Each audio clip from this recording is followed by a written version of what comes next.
உங்களுக்கு தெரியுமா, பட்டலந்தை பதாய் முகாமிலும் இந்த ரணில் விக்ரமசிங்கே அவர்கள் விஸ்கி அடித்து கொண்டு சித்திரவதை செய்வதை பார்த்து ரசித்த மிருகத்தனமான மனிதன்.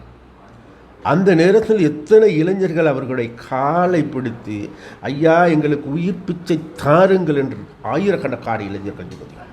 4ஆம் மாடிக்கு பூசா முகாமில் வெட்டி கால் கைகளை உடைத்து நொறுக்க கொன்ற பொழுது அந்த நேரத்தில் தமிழ் இளைஞர்கள் எத்தனை பேர் கெஞ்சி இருப்பார்கள், அஞ்சி இருப்பார்கள், ஐயா எங்களுக்கு உயிர் பிச்சை தாருங்கள் என்று கேட்டிருப்பார்கள். சுமந்திரன் அவர்களும் கூட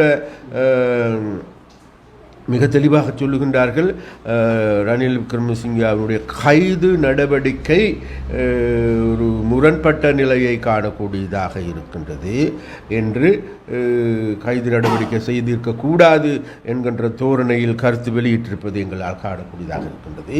படுபாவித்தனமான செயற்பாடுகளை எடுத்து தமிழ் இளைஞர்கள், பல்லாயிரக்கணக்கான இளைஞர்கள் படுகொலைக்கு காரணமான, அவர்களுடைய சித்திரவதைக்கு காரணமான ரணில் விக்ரமசிங்காவை பற்றி பேசுகின்ற சுமந்திரன் அவர்கள் ரணிலுடைய வீட்டில் இருந்து கொண்டா, ரணிலுடைய பாதுகாவலனாக இருந்து கொண்டா பேசுகின்றாரா என்ற கேள்வியை நாங்கள் அவருக்கு எழுப்ப வேண்டியிருக்கிறோம்.